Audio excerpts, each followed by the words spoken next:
नमस्कार दोस्तों, स्वागत है आपका अपने YouTube चैनल यशस्वी न्यूज अपडेट्स पर।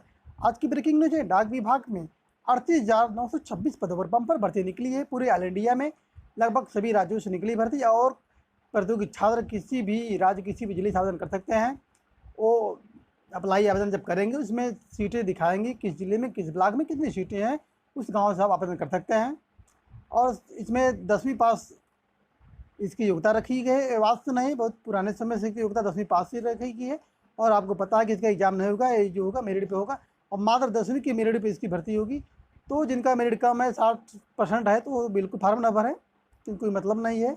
और जो आप यहाँ थंबनेल पे देख रहे हैं, तो यहाँ लिखा हुआ है कि 5 साल तक वेतनमान कम रहेगा, इसके आगे वेतनमान इसका बढ़ता है। तो उसके आगे हम पूरी प्रोसेस इसका बताएंगे, कैसे वेतन आगे बढ़ता है और इस समय कितना वेतन आपको मिलेगा।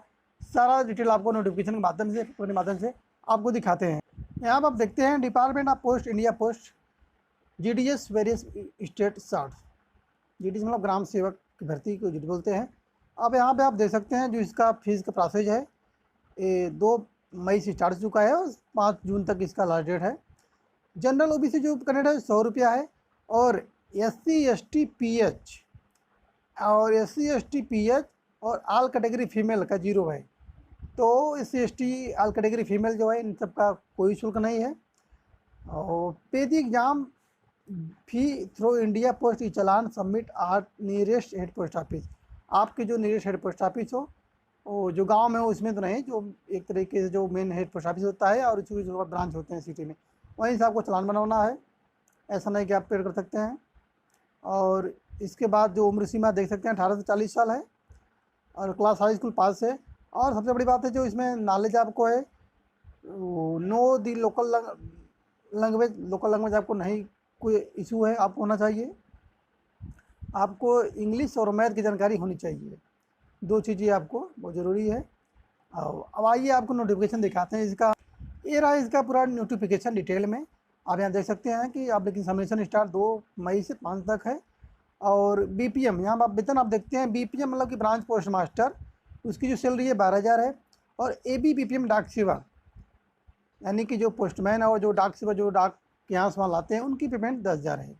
कुछ यूट्यूबर उस पर दिखा देते हैं कि 35,000 सैलरी है, ऐसा कदापि नहीं है, उनको नहीं पता है और किसी को नहीं पता है कितनी सैलरी है, इसके बाद कितनी सैलरी आपकी बढ़ती है। आपको डिटेल में सारी डिटेल आपको बताते हैं कैसे कैसे क्या इसका पूरा प्रोसेस है। और फिर जो एज है 18 से 40 साल एज है। और जो उम्र सीमा में छूट है, यहाँ देख सकते हैं SC ST 5 साल, OBC 3 साल, EWS नो रिलेक्शन, EWS को कोई छूट नहीं है, तो मांग कर रहे हैं लेकिन अभी तक ऐसा कोई प्रावधान नहीं है इनकी छूट के लिए। और PWD OBC को 13 है और PWD SC ST को 15 साल है। और इस प्रकार से यहाँ दिया है BPM ABPM डाक सेवक, ये 3 प्रकार के इसमें पोस्ट हैं। आप इस न सोचिए कि आपको अगर भरना है, जैसे BPM ब्रांच पोस्ट मास्टर आपको बैठना है, ABPM हुआ, डाक सेवक हुआ। डाक सेवक में अगर भर रहे हैं आप तो आपको क्षेत्र में जाना पड़ेगा आपको। तो जिसको जैसा नौकरी करना है वैसा फार्म भर सकता है। BPM के लिए कोई दिक्कत नहीं है, BPM भी है और डाक सेवक के है। जो इसको जो पोस्ट करनी हो, आपको लगता है कि नहीं हम बैठे पोस्ट ऑफिस में, तो BPM भरिए। आपको अगर जाना है फील्ड में, डाक सेवक भरिए, ये BPM से भी काम ले सकता है। और इसमें सब लिखा गया low division, 1 arm leprosy, multiple disability from एबोनस डिसेबिलिटी मेंटेन एबो expert deep in blindness. Education qualification आपको पता ही है कि इसमें आपको हाई स्कूल पास मांगा गया है स्टैंडर्ड, और कोई नहीं मांगा गया है। Compulsory knowledge of local language, the candidate should have student the local language name of local language at least up to 10 standard as compulsory or elective subject. knowledge of cycling pre requested condition for all GDS post. In case of condition having knowledge of riding a scooter or motorcycle, that may be considered the knowledge cycling also. The candidate has to submit a relation to his profession. A required alternate means of livelihood। और फिर यहाँ पे रेजिडेंशन accommodation for locating branch post office, the candidate must provide accommodation for branch post office after selection but before engagement negotiation to respect दिया। और इसके बाद आपकी साइज है, सब structure, power supply service provider,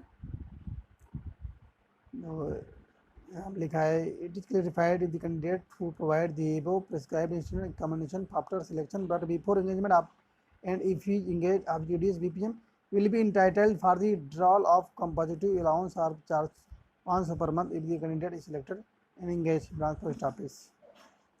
ये आपको जो भत्ता टाइप का उसके बारे में है। और इसके बाद आपका जो चीज़ यहाँ सब दिया है, father name, mobile number, email ID, date of birth, gender, community, ये सब चीज़ें आपको होनी चाहिए भरने में फार्म। फिर पेमेंट के आपको पेमेंट करना है, फिर अपलोड डॉक्यूमेंट्स आपको करना है। इसमें आपको रिसेंट फोटोग्राफ साइज 50 KB का, सिग्नेचर 20 KB का आपको लगाना है। फिर क्लास 10 का क्लास मार्क डिटेल्स आपको भरना है। जहाँ profile branch post master BPM का भर रहे हैं तो उसके बारे में कि मार्केटिंग या postal product of service India post payment bank service centres gram panchayat within the jurisdiction of the branch post office the would include organized meals door to door canvassing for business requirement publishing scheme of government। assistant branch post master जो ABPM है, the job profile of assistant branch post master will include sale of stamps, stationery, conveyance and delivery of mail at door step। तो इसके बारे में दिया है। क्या डाक सेवक क्या है? Dak Sevak will be engage in departmental office like sub post office, set post office, सब हो गया। Selection certified communication of selection, आपके मीडिया की सिलेक्शन होगा, सब चीज़ें रही। और ग्रेड पॉइंट है, इस प्रकार से आपको ग्रेड पॉइंट मिल रहा है, आपको देख सकते हैं। इसके बाद इंपॉर्टेंट इंडक्शन है, इसको आप लोग देख लीजिएगा इसमें क्या है। और सबसे बड़ी बात आपको बता दें कि जो यहाँ पे दिया गया है इसको आप एक बार फिर से देख लीजिए, डाटा रेटिंग है। और फिर आपको एक बार हम क्लियर आपको बता दें, यहाँ पेपर में भी दिया गया है डाक विभाग में 38 जनवरी 26 पदों पर होगी बंपर भर्तियाँ। और सबसे बड़ी बात यहाँ पे जो चीज़ है, कहाँ कहाँ का बिहार, झारखंड, उत्तराखंड, ये सब चीज़ें इसमें दिया है। और इसमें सबसे बड़ी ये 10वीं पास युवा जो है मैट्रिक में गणित और अंग्रेजी विषय में पास होना आवश्यक है। आप जैसे आजकल हाई स्कूल में किसी में फेल है तो आप पास कर दिया जाता है, लेकिन इसमें आपको दिया गया है कि आपको गणित और इंग्लिश में, इसलिए अंग्रेजी में आपका लेटर रहता है तो आपको लेटर अंग्रेजी पढ़ना पड़ेगा। अब मैथ इसलिए ज़रूरी है कि मैथ में आपको जो कैलकुलेशन है, कितना पैसा जमा हो कितना, तो दो चीज़ें आपके लिए मस्ट है। और सबसे बड़ी बात इसमें आपको बता दें, जैसा कि हमारे थंबनेल पे लिखा गया था, जैसे हमारे थंबनेल पे लिखा गया है कि 5 साल तक वेतनमान इसका कम है। तो ऐसा क्यों है आपको बता दें कि जो इसका भी वेतनमान है 12,000 है और 10,000 है। इसका सिस्टम क्या होता है आप लोग को बता दें कि आप लोग इसमें 5 साल तक जॉब करेंगे। 5 साल जब जॉब कर लेंगे तो आप एक तरीके से एक स्थायी माने जाएंगे कि आपको कोई भी निकाल नहीं सकता, कोई दिक्कत नहीं है। हाँ, आप सरकारी ही, कोई दिक्कत नहीं है, बस आपका वेतनमान कम है। लेकिन जैसे आप 5 साल ड्यूटी करते हैं तो 5 साल बाद आपका फिर उसके बाद से आपका विभागीय एग्ज़ाम चालू हो जाएगा। समझ रहे हैं? आपका 5 साल बाद विभागीय एग्ज़ाम चालू हो जाएगा, वो आपका चलता रहेगा आपका 50 साल तक। आप 5 साल बाद एनी टाइम 6ठे साल ही अगर ये पास कर लेते हैं विभागीय एग्ज़ाम, तो आपका जो सैलरी है वो सीधे जो 12,000 है, सीधे आपका वहाँ से आपका 40,000 आपका बन जाएगा। यानी कि जो और सर ग्रुप सी में जितनी पेमेंट होती है, तो ये चीज़ें किसी को पता नहीं है। ये चीज़ें ना कोई यूट्यूबर बता सकता, ना क्यों इस कब पे तो लड़ेगा। तो आप लोग ने सोचे कि वेतन कम, इसको फार्म ना भरे, क्योंकि आज बीटेक, पॉलिटेक्निक, ITI की डिप्लोमा करके लोग बाहर जा रहे हैं। बाहर जाके आपका 10,000 रुपया, 15,000 रुपया वेतन पा रहे हैं। तो आपको अपने क्षेत्र में यदि आपको 12,000 रुपया मिल रहा है, वो भी सरकारी, आपको कोई निकाल नहीं सकता है। और 5 साल बाद की संभावना भी है कि आप अगर विभागीय एग्जाम पास कर लेते हैं, आपको वेतनमान फुल मिल जाता है, 40,000 मिलता है। तो ऐसे में आपके पास फुल पेमेंट की भी व्यवस्था है, आपको विभागीय एग्जाम में आप पास करिए, पा जाइए। और ऐसा भी नहीं कि आपको 5 साल बाद आपको एक बार विभागीय एग्जाम देना पड़ेगा। आप विभागीय एग्जाम जो है 50 साल तक आप एग्जाम दे सकते हैं, उसमें कोई प्रावधान नहीं है।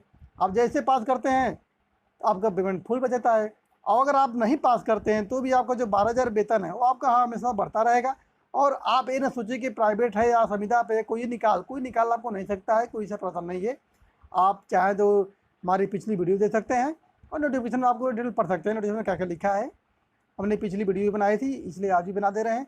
तो जो भी इसमें संकालू छात्र हो, जो लग रहा हो कि नहीं इसमें वेतनमान कम है या प्राइवेट और संविदा पर, तो वो निश्चिंत होकर इस वीडियो को ध्यान से सुने और शेयर करें कि हर आदमी को पता चले। इसलिए इसको फार्म भरिए और ख़ास करके जो SC ST हैं और जो महिला हैं वो इस फार्म को तत्काल भरें, क्योंकि उनकी फ़ीस नहीं है, और जिनका मेरिट है उनका सिलेक्शन हो जाएगा। और एक अच्छी नौकरी है, और आप 5 साल तक आराम से करिए, 12,000 तक जॉब करिए, उसके बाद आप एग्जाम दीजिए, विभागीय आप फुल पेमेंट करिए, अपने एरिए में अपने गाँव में रहिए।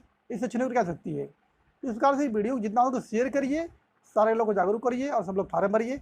आज इस वीडियो को यहीं करते हैं। वीडियो यदि पसंद है आपको तो वीडियो को लाइक शेयर सब्सक्राइब करना न भूलें। धन्यवाद दोस्तों, नमस्कार, जय।